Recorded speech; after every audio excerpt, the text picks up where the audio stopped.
वन्दना व्रजचानराञ्जना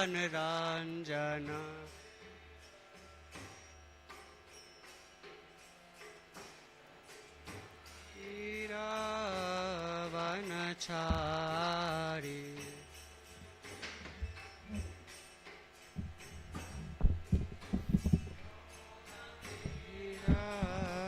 वनचारी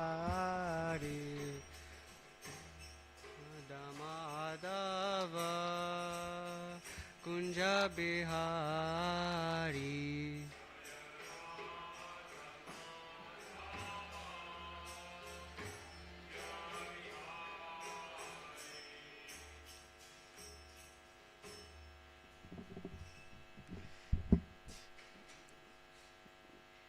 ओम नमो भगवते वासुदेवाय।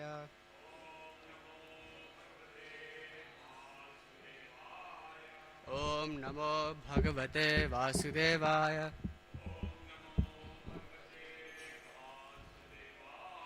ओम नमो भगवते वासुदेवाय।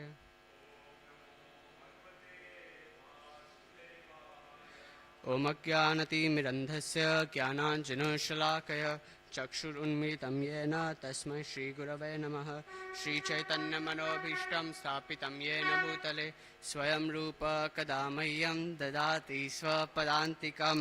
वन्देऽहं श्रीगुरो श्रीयुतापदकमलं श्रीगुरो वैष्णवांश श्रीरूपं साग्रजातं सहगण रघुनाथान्वितां तं सजीवं साद्वैतं सावधूतं परिजनसहितं कृष्णचैतन्यदेवं श्रीराधाकृष्णपादां सहगण ललिता श्रीविशाखान्वितंश्च। हे कृष्णा करुणा सिन्धु दीनबन्धो जगत्पते गोपेशा गोपिकान्त राधाकान्त नमोस्तुते। तप्त काञ्चन गौरंगी श्रीराधे वृन्दावनेश्वरी वृषभानुसुते देवी प्रणमामि हरिप्रिये। वाञ्छाकल्पतरुभ्यश्च कृपा सिन्धुभ्य एव च पतितानां पावनेभ्यो वैष्णवेभ्यो नमो नमः। जय श्री कृष्ण चैतन्य प्रभो नित्यानंद श्री अद्वैत गदाधार शिवासदि गौर भक्तवृंद। हरे कृष्णा कृष्णा कृष्णा हरे हरे हरे राम राम राम हरे हरे।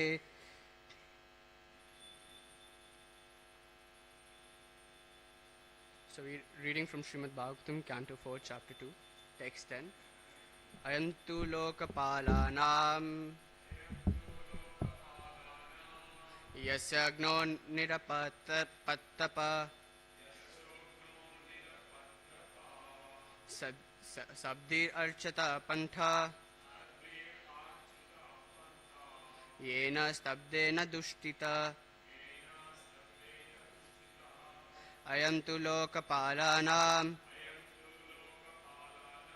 यशोग्नो निरपात्रप सद्भिर आचारित पंथा येन स्तब्धेन दुष्टिता। अयन्तु लोक पातालानां यशो गृणान् निरपता सद्भिर अर्चित पंथा येन स्तब्धेन दुष्टिता। अयम ही Shiva so to what loka palanam of the governors of the universe. Yasya gna spoiling the fame. Nirapatrapa shameless. Sabdihi by those of gentle manner. Archita followed. Pantha the path. Yena by whom Shiva. Stabdena being devoid of proper actions. Dushtita is polluted. Shiva has spoiled the name of the fame and governors of the universe and has polluted the path of gentle manners. Because he is shameless, he does not know how to act. Daksha wanted to impress upon the minds of the great sages assembled in the meeting that Shiva, being one of the demigods, had ruined the good reputations of all the demigods by his unmanly behavior. The words used against Lord Shiva by Daksha can also be understood in different ways. In a good sense, for example, he stated that Shiva is Yashogna, which means one who spoils the name and fame. So this can also be interpreted to mean that he was so famous that his fame killed all others' fame. Again, Daksha used the word Nirapatrapa, which also can be used in two senses. One sense is one who is stunned, and another is one who is the maintainer of persons who has no other shelter. Generally, Lord Shiva is known as the Lord of the Bhutas, or lower grade of living creatures. They take shelter of Lord Shiva because he is very kind to everyone and is very quickly satisfied. Therefore, he is called Ashutosh. To such men who cannot approach other demigods or Vishnu, Lord Shiva gives shelter. Therefore, the word Nirapatrapa can be used in that sense. नारायणं नमस्कृत्यं नरं चैव नरोत्तमं देवी सरस्वतीं व्यासं ततो जयम् उदीरये नष्टप्रायेषु भद्रेषु नित्यं भगवत्सेवया भगवती उत्तमश्लोके भक्तिर्भवति नैष्टिकी मुखं करोति वाचालं पङ्गुं गायते गिरिं यत्कृपातमहं वन्दे श्रीगुरुदीनतारिणं परमानन्दमाधवं श्रीचैतन्येश्वरम्. So this we were discussing the history when Prajapati Daksh is invited to the sacrifice, and all the demigods are standing in respect for him. But Brahma, being the father, and Lord Shiva, because he's absorbed in the meditation of the Supreme Lord, they both don't stand. And Daksha takes offense that because of his poor fund of knowledge and his sense of his bodily identification with the Lord, that he thinks that Lord Shiva is his son-in-law, that therefore he is obligated to stand. So Daksha takes offense that how dare he did not stand in regard of me, and then he very academically he goes and he talks to in front of everyone. This is the sense of pride. This is a sense of ego that when one is not respected, and when one, Krishna says, for the person who's respected, dishonor is worse than that. So a person who has been honored, all the demigods, Indra, Varuna, Chandra, Vayu, Agni, all of them are standing. So a person who's being regarded in such a manner, if that person is not getting appreciation, or if that person is not getting this regard, that sense of ego and that sense of envy is such that he's not even he doesn't see whom he's disregarding. So he goes and in front of everyone he kind of to get the favor of all the scholars, he's saying this person with no manners is not regarding me and not treating me. And sometimes even in the devotee community we say, oh, I am not proud, Prabhu, I'm just saying for his purification. But actually inside we know that it's the pride which was hurt.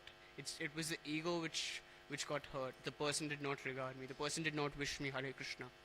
And that is why I'm actually criticizing him. In fact, His Holiness Radhanath Swami Maharaj would say that the quality in others, which we are the quality which we just can't tolerate in the other person, that quality is in us in the maximum quantity. So keeping this in the mind, that whenever we see someone else's disquality, or whenever we see someone else's mistake, we should see that this is the quality this quality which is there in me the most. Now try to criticize. It'll be impossible, because the minute you'll start pointing one finger at the other person, 4 other fingers will be pointing towards you. So when a person is in this mentality that Radhanath, and when I heard this from His Holiness Radhanath Maharaj, I was like, boom. We can't. I mean, that means whenever I'm criticizing someone, it is actually that thing is in me. I actually felt humble that day, because the day before actually I had like an argument with my roommate, and I was thinking, this guy is this, this guy is this, this guy is this, and while coming to the temple, I was listening to this lecture, and Radhanath Maharaj says this, and I was thinking in my heart, why did I listen to this lecture today? Because you see, it is actually very important to, it's very deep and intellectual, because the disquality we are seeing in others, that means that is in us. If you wear red color spectacles, whatever you'll see will be red. If you wear black color spectacles, whatever you'll see will be black. So there's no problem in the person. And even if there is, who are you to criticize? The Lord has accepted him. The Lord has accepted a residence in his heart. As Paramatma, he's sitting in his heart. Who are we to criticize? If the Supreme Lord has accepted him, who are we to reject? The fact that we see ourselves in that position, that I have the position to reject this person, I have the position to judge the person, is what is the evidence that we have pride in us.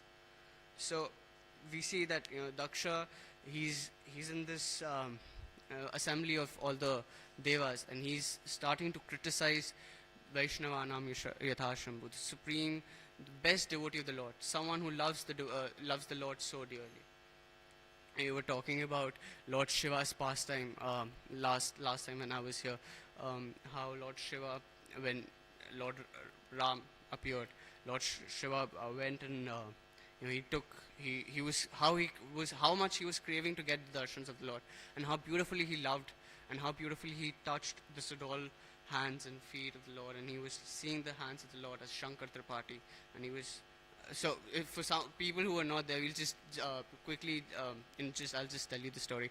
So, when Lord Ram was born, when he appeared, there was so much crowd that there was no way that Lord Shiva thought that he could get darshan. In fact, it is said that the palace was made of people, because people were they were flocking towards the palace, and they were jumping over the towers and the gates, and it looked from a distance that the palace is made of people, not marble and concrete.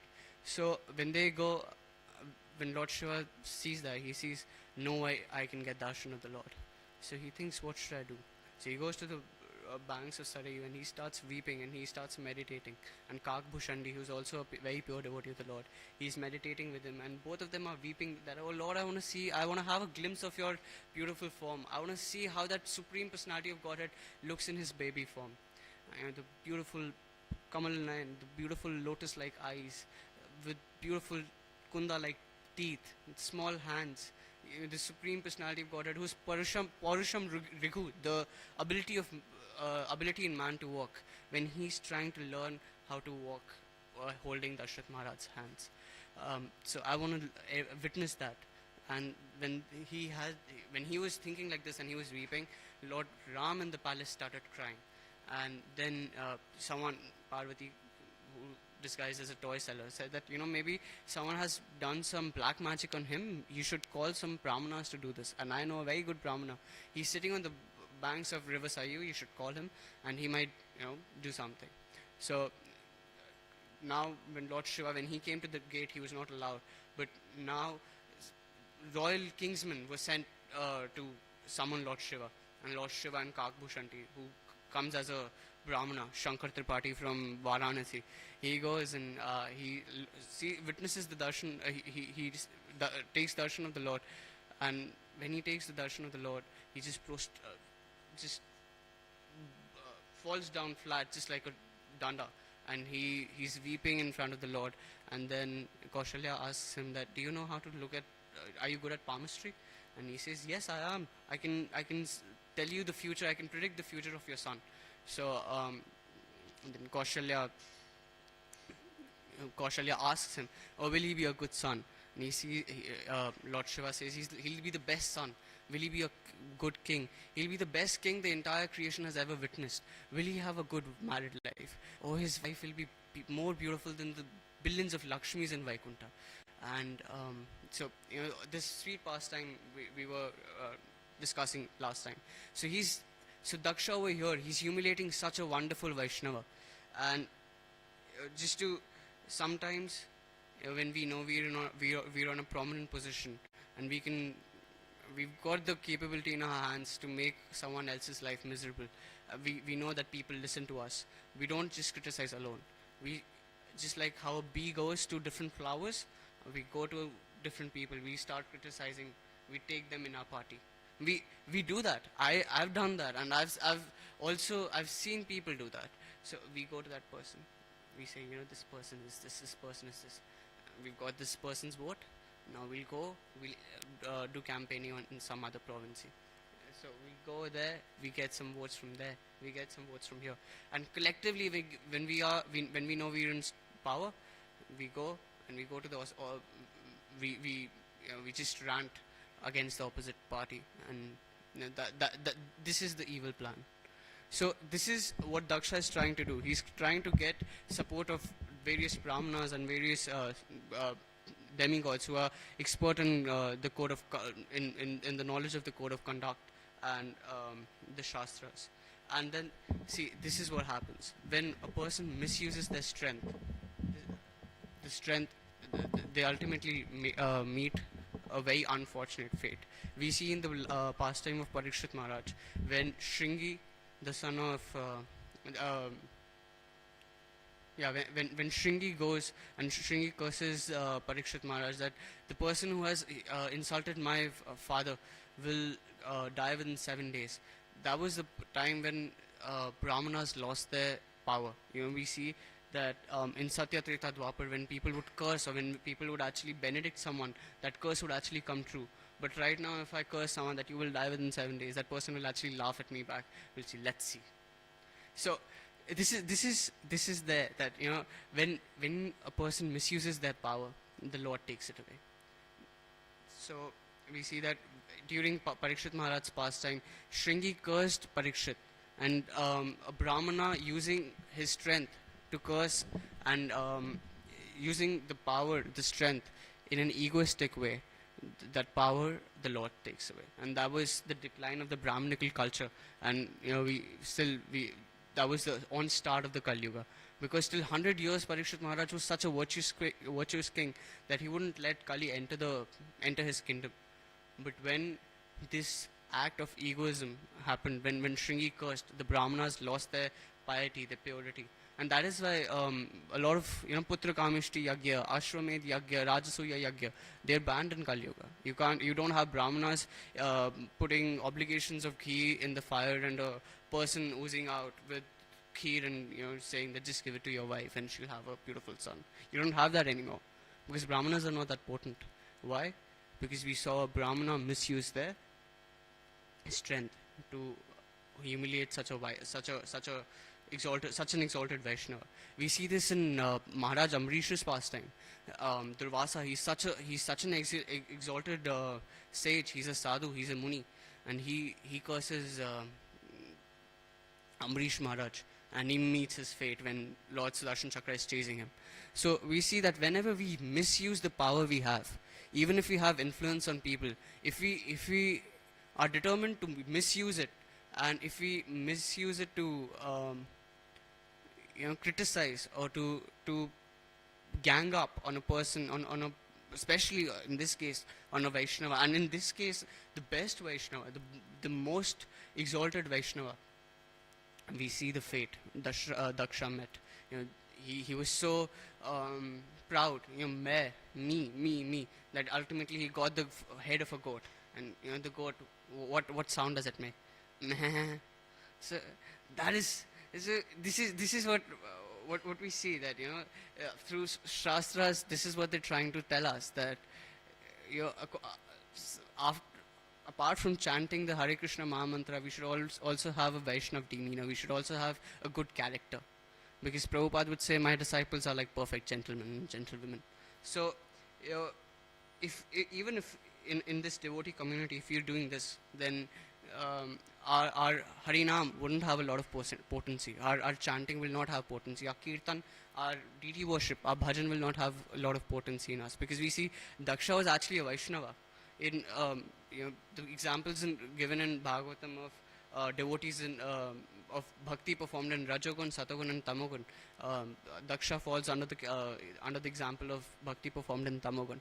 So he's actually a Vaishnava, but when he's criticizing the most exalted Vaishnava, you never count Daksha as the Mahajans. You never count Daksha as one of the Vaishnavas.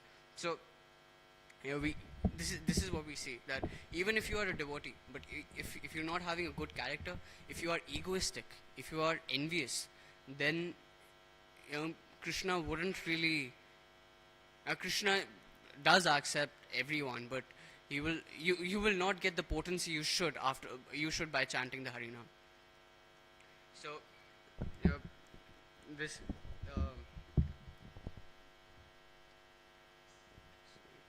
So then we should also see that in this purport it is said that Lord Shiva was criticized, and Prabhupada very scholarly he gives a different meaning, that how Daksha, what he's criticizing can actually mean a can also be interpreted in a very positive connotation. So he says that the words used against Lord Shiva can understood in a different way. In good sense, for example, he stated that Shiva is Yashogna, which means one who spoils name and fame. But this can also be interpreted as someone whose fame is so much that in front of him others' fame gets camouflaged. Lord Shiva's fame. Bro, am I going according to the purport? Is this nice? Okay, so I'm really sorry. I'm very unprepared for this class, but I seek blessing. I pray to all the Vaishnavas that whatever I'm speaking, if half of that I'm able to imbibe in my character, in my personality, I would consider that to be the perfection of my life.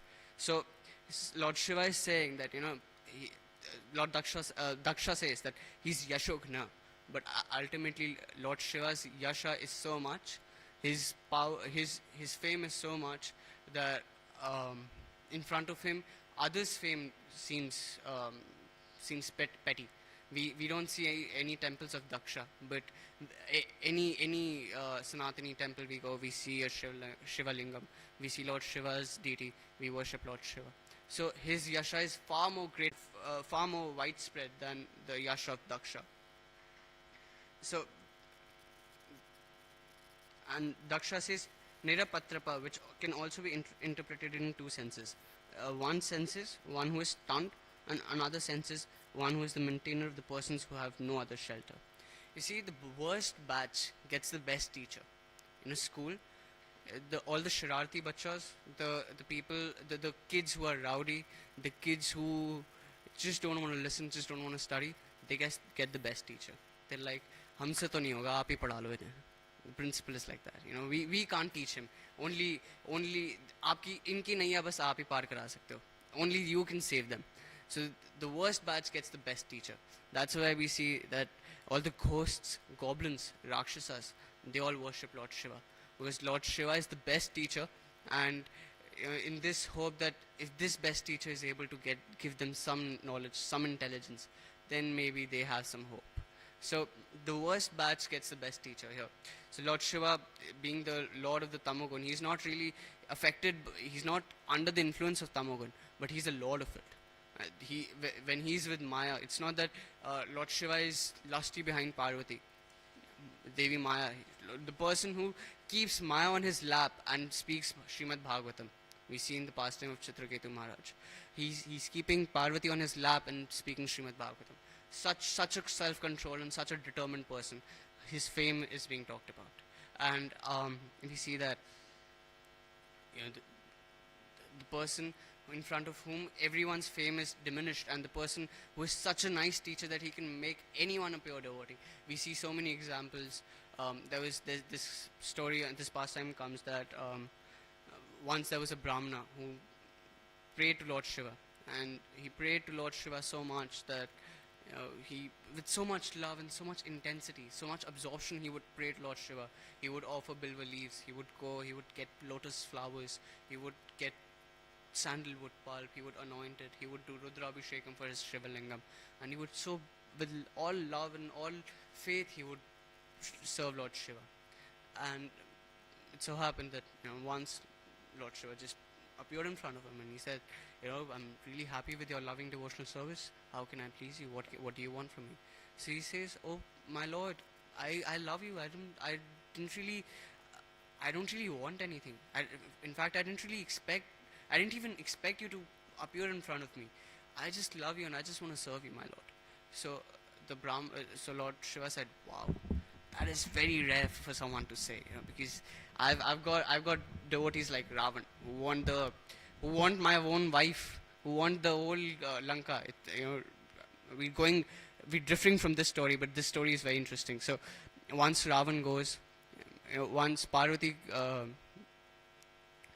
Devi Parvati approaches Lord Shiva, she says that, आपको सब घर जमाई बुलाते हैं. Everyone calls you घर जमाई. घर जमाई is, after marriage, how the wife leaves for the husband's house, but Parvati is the daughter of Himavan, and Himavan is the lord of the Himalayas, and Lord Shiva lives in Himalaya, Kailash. So Parvati says that everyone calls you Ghar Jamai. So Lord Shiva says, I don't have any problems. I don't really care by what I just cannot care less about what people think. She says, but my friends are teasing me. So Lord Shiva, just in his imagination, he creates the city of Kashi. And he creates the city of Kashi, and on his Trishul he puts Kashi, and then he says, he tells Parvati, look at this province, and that province was made of gold. It was so opulent. And then Parvati and Lord Shiva go there, live there for a while, and then Parvati tells Lord Shiva, Kailash hi better tha. Okay, Kailash was way better. Let's go back to Kailash. So they give the city of Kashi to Kasiraj, and they go back to Kailash. But then Parvati thinks that, in this snowy mountains, it's too barren for me. And Mainavati thinks, my daughter, who is, who we would spread lotus petals and roses when she would walk, and when she would walk, those lotus petals used to leave an imprint on her feet. That's how soft and that's how fragile my daughter is, and she's living in this cold snowy mountains. How would she survive? And Mainavati would say, I don't know what you saw in this guy, what you saw in this man. Why did you marry him? You could have married someone like Vishnu. Look at him, he's so opulent. You could have married someone like Brahma. Look at his Satyaloga, and look at this mountain. He doesn't even have 1 BHK apartment. So he goes. So Parvati says, my lord, I don't really mind. I don't really mind the way you live. You're my lord. I like you. But just for my mother's sake, can we have a palace? Can we have a studio apartment if nothing else? And Lord Shiva says, I'm not really interested, Parvati. Let me do my bhajan. Hare Krishna, Krishna Krishna, Hare Hare, Hare Ram, Ram Ram, Hare Hare. So Lord Shiva says, Parvati, don't disturb me. I want to sit with me. We'll do our 16 rounds. So then Parvati says, my lord, please, if you can do something. Then he says, okay, why don't you find an architect? You find an architect, we'll have a palace. I don't really mind. For me, mud and gold are the same. So Parvati calls Vishwakarma, and she calls Mayadanav. Mayadanav creates palaces for the demons, and Vishwakarma creates palaces for the demigods. So both of them, she summons them, and she says, see, my husband, after years of convincing, he has finally given me an approval. We're going to have a very grand palace on Kailash. So I want you to, I'm studying architecture, by the way, it's out of experience. So I want you to design the most beautiful palace anyone has ever fathomed. So Mayadanav and Vishwakarma, they plan together. A lot of confrontations, but they finally come up with a plan, and they say, so this is the house plan. This is the first floor, second floor, third floor, fourth floor, fifth floor, sixth floor, seventh floor, eighth floor, 100th floor. And he tells her that this is the plan. Do you approve? Should I start getting the civil engineer to build this palace? So Parvati was like, wow, I'll have such a nice palace. I don't think it's even Indra has such a nice palace in Amravati. So she says, okay. Everything is done, the palace is there, and then the Griha Pravesh Muhurta is, has been chalked up. And then Lord Shiva says, and then Parvati says, we've set everything, but we need a good qualified Brahmana who can actually do the Griha Pravesh ceremony. So Lord Shiva said, apna hi hai na, Brahman.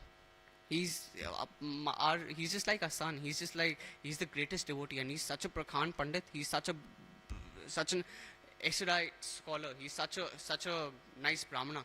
So we'll just call him over. So Parvati says, yeah, everything will be happen. Everything will happen according to the vidhis and all the subjects. We'll have Ravan consecrate our palace. So Ravan gets summoned. All he does elaborate yagnas, graha shanti, homa, everything goes on perfect, the best way anyone could have imagined. So after that, Lord Shiva tells Parvati, according to the religious injunctions, we're supposed to give dan, some dakshina to the Brahmin. So why don't you ask Ravan what does he want as dakshina? So Parvati says, indeed, indeed. So they go to Ravan and they say, बहुत अच्छी पूजा करे, very nice homa, very nice graha pravesh you've done. What do you want? So Ravan, in his false humility, said, my lord, I'm just a speck of dust at your lotus feet. What can this sinful, wretched devotee of yours would desire? So Lord Shiva said, no, you're a Brahmana. According to the code of conduct, we have to give something to you. So please ask for some charity. So then Ravana, in his all egoistic heads, come back, and he says that, if a yajman is such a divine personality like you, the Brahmana the Purohit can actually ask something more than he needs. So can I have this palace? The palace which I just consecrated. I really like this palace. So can I just have this palace as dan? So Parvati was flabbergasted when she heard this. And Lord Shiva said, yes, please, take this. Bala chuti. Gaya palace. So then Lord Shiva went back to his banyan tree and started doing his 16 rounds. Hare Krishna, Krishna Krishna, Hare Hare, Hare Ram, Ram Ram, Hare Hare. And then Parvati thought, jab rekha mein likhi nahi hai, to why am I even trying? When it's not in the hands, when this person does not, he's an avadut. He just does. The palace is and grahasti is just not written in his chart. So I should also just, when the husband is devotee, it is better for the wife to also become a devotee. Then the household then the family can live in peace. So they go back and they do their bhajan. So such an exalted personality Daksha is criticizing. So in front of whom the fame of others seems petty, and the other word Daksha uses, nirapatrapa, which can also be used in two senses. One who is stunned, Lord Shiva is stunned when he's in meditation, looking at the beautiful form of Lord Krishna, Lord Chaitanya Mahaprabhu, Lord Ram. He's stunned. And another sense is one who is the maintainer of persons who has no other shelter. The goblins, the ghosts. When again to this pastime, that when Parvati was getting married, so when Sati left her body, all the demigods, because Tarakasur, this demon, had this benediction that only Lord Shiva's son could actually kill him. So the demigods were in anxiety because they desperately wanted Lord Shiva to have a son. To have a son, one needs to get married, at least in those times. So now Sati demolished her body. In chapters ahead, we'll see that Sati demolished her body, and she did not have any son. So now Sati reincarnated as Parvati, but now because Lord Shiva has tasted the medicine of household family life, he said, I'm better off as a sannyasi.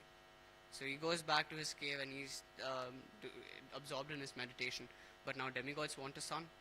So Parvati, Sati, who's now reincarnated as Parvati, demigods send Narad, and Narad starts glorifying Lord Shiva. Now the bride is convinced. She wants to get married. But what about the groom? So how would you convince groom? Because Lord Shiva is deep absorbed in his meditation. He's not ready to listen to anyone. So then demigods tell him, demigods summon Kam, the lord of the Cupid.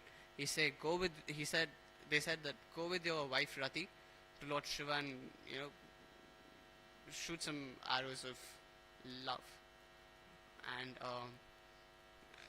get that spice between Shiva and Parvati. So Kamdev says, "You know where you're sending me? You're sending me to the burning pyre. If I go there, I will not return for sure." And demigod say, "See, for the entire creation, किसी को बलि का बकरा तो बनना ही पड़ेगा. So, it is you." So Kamdev says, "Okay, now this responsibility I've been given." So he goes, he shoots arrows of, he shoots his arrows. He has a bow of sugarcane and flowers, and he has arrows of lust.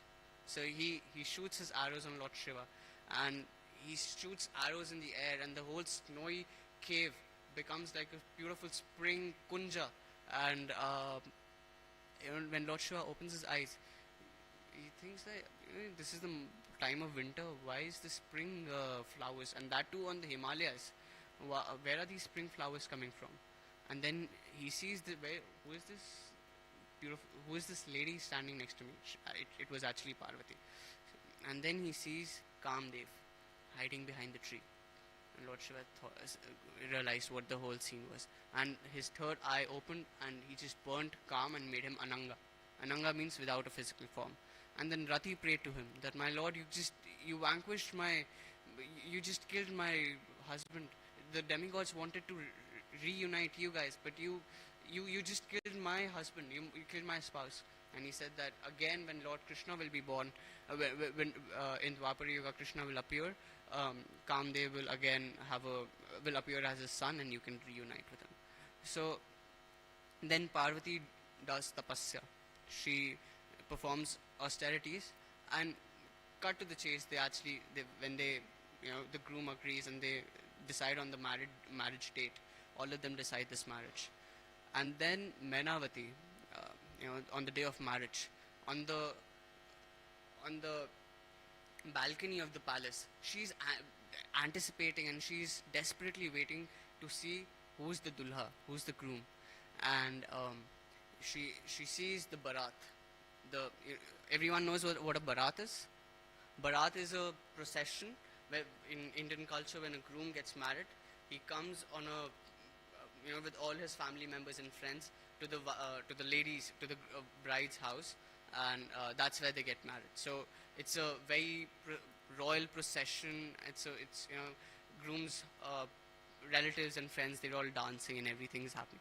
So in that marriage barat, they see the Gandharvas, and then Menavati says, "Such a beautiful husband, wow, such a handsome Jamai, such a handsome son-in-law." And then Narad Muni says, "Oh no, those are the Gandharvas. That is not your son-in-law." And then they see Sudarshan, the king of the Vidyadhars, and then they say, "Oh, is he? He's even better than the previous one. Is he the husband of my daughter?" And they say, "No, he's Sudarshan." And then the barat goes, and then the demigods come, and then she points towards Agni. "Oh, he's so bright. Is he the groom of my daughter?" No, that is Agni. He's already taken. Swaha. So, "Oh, Chandra? No, he has a lot of wives. Rohini and all the nakshatras are his wives. They're not, he's already taken." So, what about Vishnu? He's so beautiful. Oh, he's the Supreme Lord. She is already married to Lakshmi. So, she says, "Groom aaya bhi hai ya nahi hai? Like, has he come, or where is he?" So then Narad says, "Patience, this is just the trailer." And then after the demigods, she sees bones in air, bones dancing in air, bodies without a physical form, they're dancing, ghosts dancing in the air, and all sorts of snakes, scorpions, they all slithering away, and all the scorpions dancing in the air. And she sees ghosts are throwing bhasma in the air, and the minute she sees this, she just faints. She can't even express anything. She just faints. She comes back to consciousness. She sees the groom, bhasma, gajacharm, and that gajacharm is tied by a snake on the waist. So the snake has been asked, "See, Lord Shiva is going for marriage today, so you have to, his dhoti, you're the belt, you're the protector of the honor, so you have to be tight. And the snake says, don't worry, I'll be there in my place today. And it's my lord's marriage. And scorpions coming, in between the locks of Lord Shiva's jatas, and Ganga from his head, and three eyes, and he just blood of a freshly uh, killed elephant is blood stains on his body. And when she sees this form, and she sees the demigods have cheated my daughter, they've made her the sacrificial goat. Such a beautiful daughter of mine will get married to this person. And then because she just couldn't imagine that such a beautiful daughter of mine can get married to such a ghastly person. So then Parvati goes to Lord Shiva and tells him that, I like you the way you are. I know your internal heart. I know how beautiful your heart is. And I know Lord Shiva is actually very beautiful.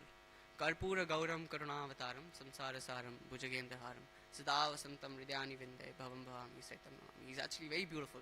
He's white in complexion. And he's in his Sadashiv form, he's golden in complexion. And there he's actually Vishnu Tattva, and he lives in his opulence, and such a beautiful form of Lord Shiva. And so Parvati tells him that just for my mother's sake, can you come in a more more sober, more normal way? Can you come in a more civilized manner? So then Lord Shiva assumes the form of Chandrasekhar, and when that form of Chandrasekhar Menavati sees, she says he's one of the most beautiful creatures, beings, gods I've ever seen. He's so beautiful. I'm so happy my daughter will get married to Lord Shiva. So then Parvati and Chandrasekhar get married, and that marriage ceremony is still celebrated in a lot of South Indian temples. Meenakshi and Chandrasekhar's marriage in Meenakshi Amman temple. So this is Lord Shiva. He's Ashutosh. Here the word comes Ashutosh. He's very easily pleased. So the initial story I was on, that this Brahmana prays to Lord Shiva and asks for the best benedict, and says that I didn't really pray to you for anything. So Lord Shiva tells him that when I've come, I want to give you something. So he said, then whatever best you think is for me, then you give that to me. Then when Lord Shiva heard this, he said that the best thing in my bag of boons is Hari Bhakti. So I'll give you Hari Nam, and I'll give you Krishna Bhakti. And then that person becomes a great devotee of the Lord. This is the story of Narsi Mehta. So he's a very celebrated devotee, especially in Gujarat side of India. He's really worshipped and regarded. So when someone approaches Lord Shiva in this mood, then Lord Shiva gives him Nishkapatka. So then Lord Shiva, because he's very kind to everyone and is quickly satisfied, therefore he's called Ashutosh. To such men who cannot approach other demigods or Vishnus, we've already covered this, the goblins and the Rakshasas, because they are not on the level of pure bhakti. They want their desires to get fulfilled. And to get those desires fulfilled, they might sometimes want to take shelter of demigods like Brahma. Or they want to go to Lord Shiva because he's very easily pleased. So, who are not on that platform of Shuddha Bhakti, these people take shelter of the Devas. Even Krishna says in Bhagavad Gita, Avidhi Purvakam. The people who worship other deities are actually worshipping me only.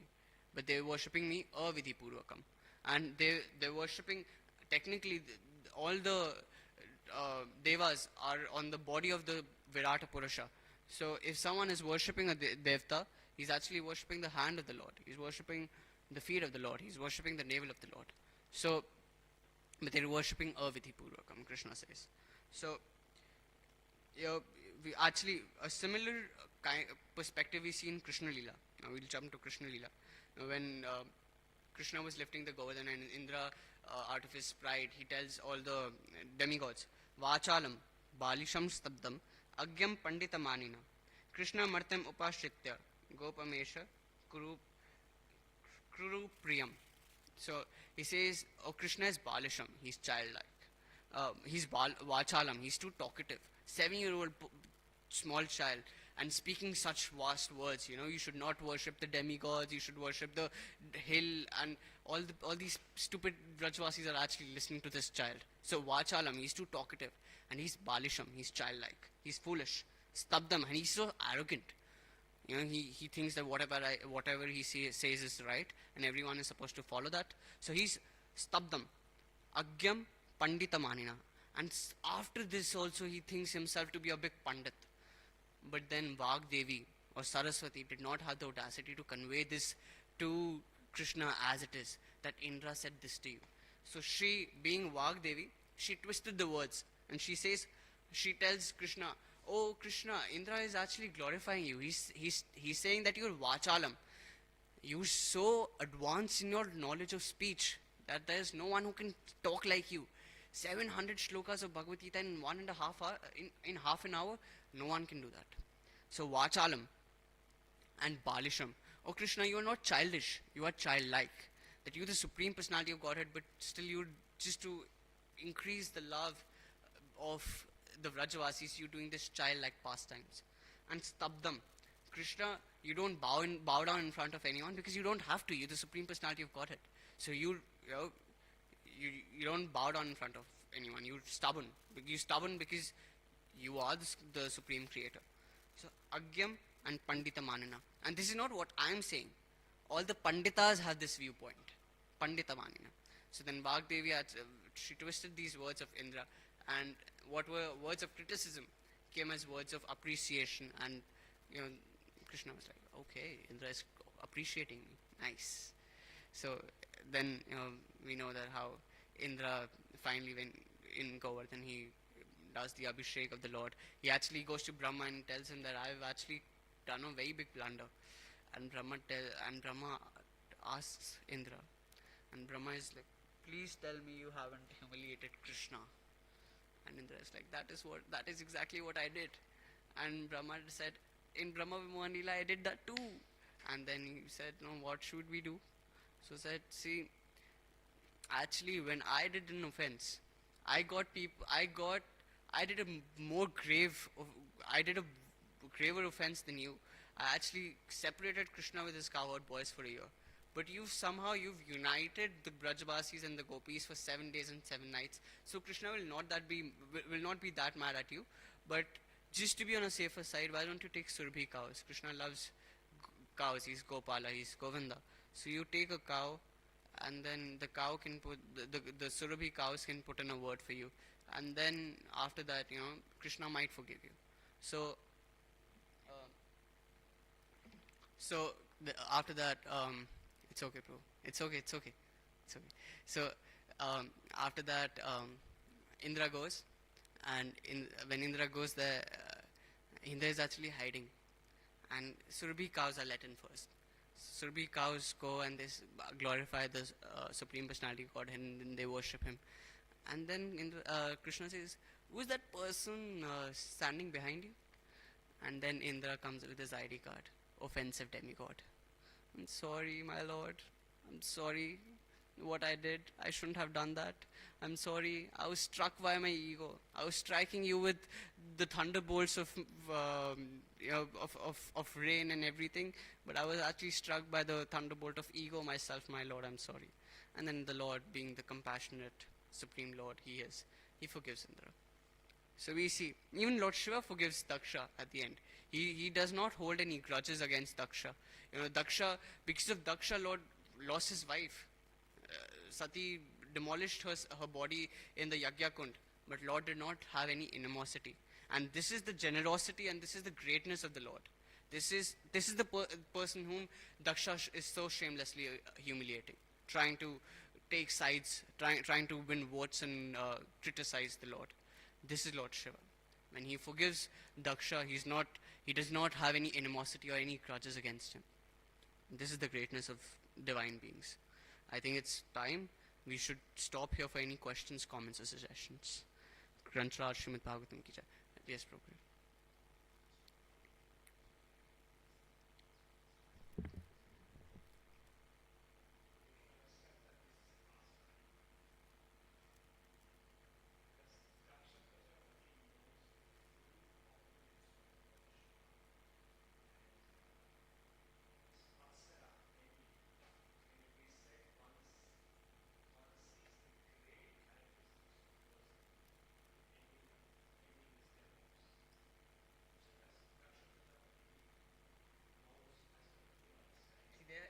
to be something in the other person that the first person is being envious of. Uh, you won't become envious of a dog. You won't become envious of Bill Gates because you don't really think that dog is he's insignificant in front of you, and you're insignificant in front of Bill Gates.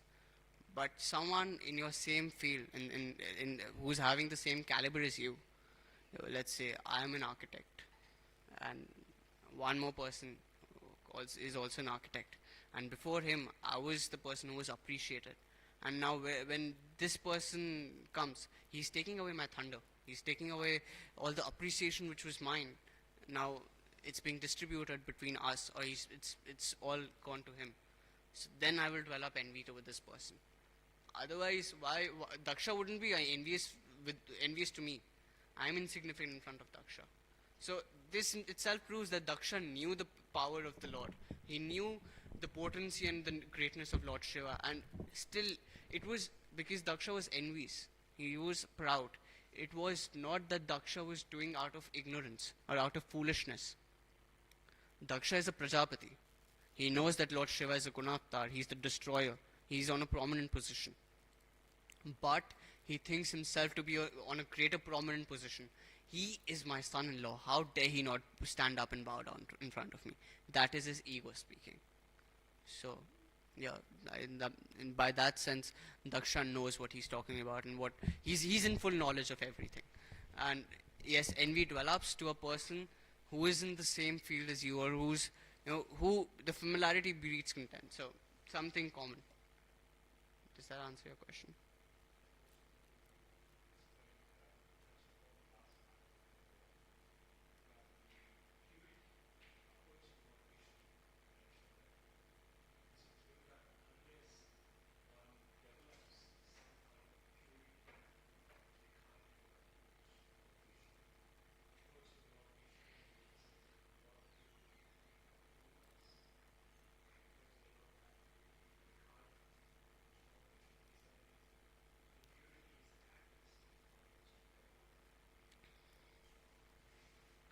See, Krishna is not different from his names.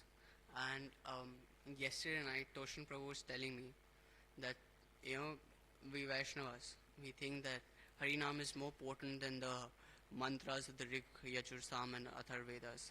Then, when someone might ask, then, when in times of of marriage, why can't you just sing kirtan and get the marriage ceremony conducted?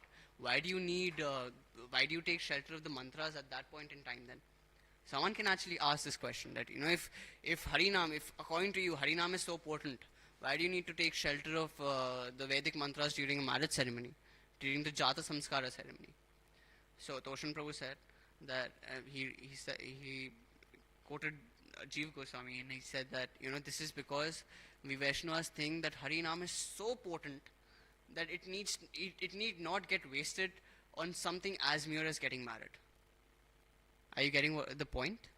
That Harinam is so important, and Harinam is so full of potency, that using Harinam to get someone married is a very insignificant use of Harinam. And we've got Rupa Goswami saying Anna Bhilashita Shunyam Jnana Karmana Avritam Anukulena Krishna Anushilana Bhaktiruttama. This is the platform. We know the translation of this shloka. And Rakshasas and ghosts and goblins can definitely not be on that level of Anya Bhilashita Shunya. The reason why Ravana is taking shelter of Lord Shiva is because he wants some desires to get fulfilled. Kamsa was a devotee of Devi Durga.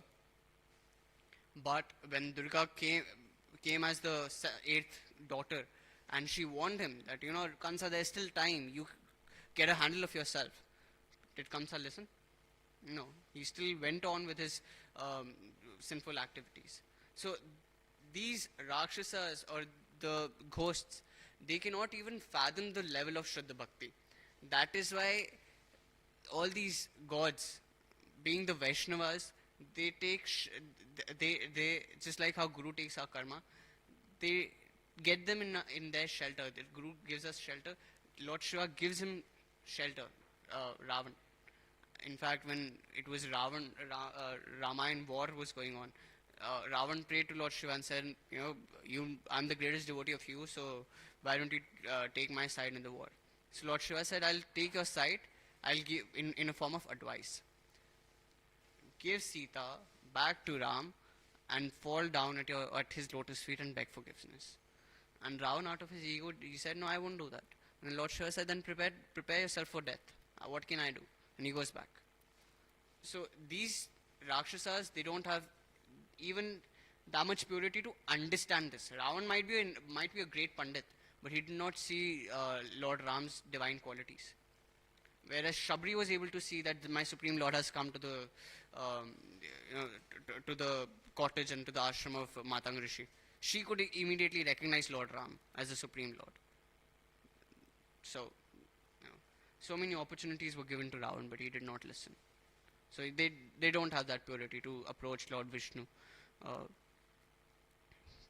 does that answer your question?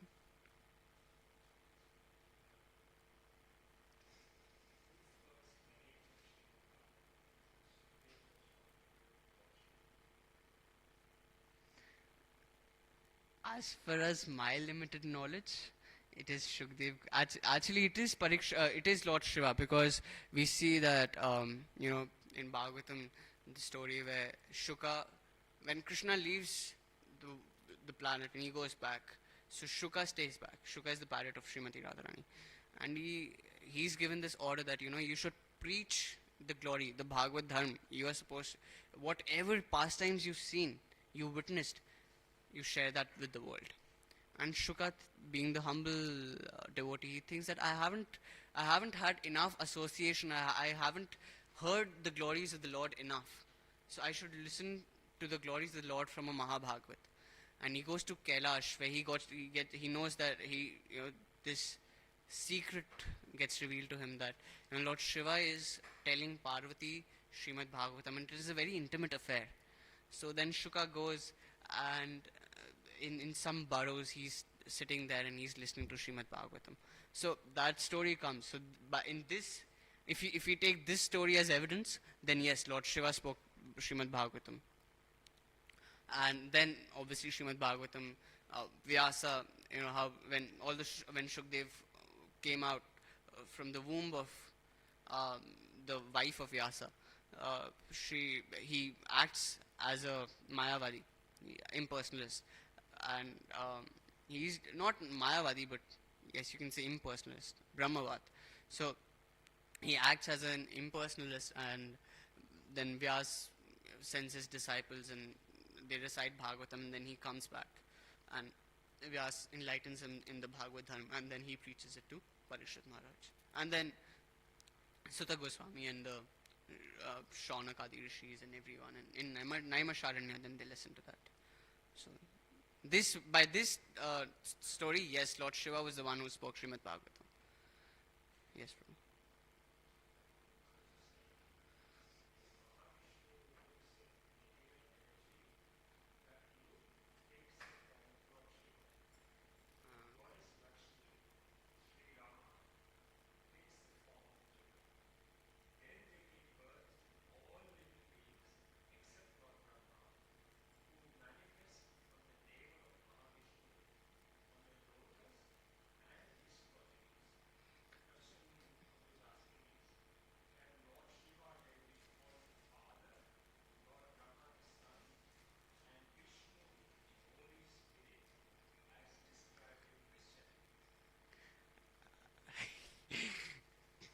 These questions are trickier than yours.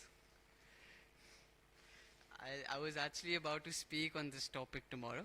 I thought, because I'm giving Srimad Bhagavatam class tomorrow, so I thought I'll touch on Shiva Tattva, that how Shiva is the glance of Mahavishnu when he looks at the inanimate Prakriti. But this question of Holy Spirit, I'll have to go and ask Kansham Prabhu whether I can say this or not. So maybe tomorrow I can answer this question. Okay. Any other questions, comments, or feedback, suggestions? Okay. So it's 8:59. We we stopping exactly on time. Brahmacharis have to get their prasadam. Grantaraj Srimad Bhagavatam ki jai. Mahaprasad ki jai. All glories to assembled devotees. Hare Krishna. All glories to assembled devotees. Hare Krishna. All glories to assembled devotees. Hare Krishna. All glories to Sri Guru and Garanga.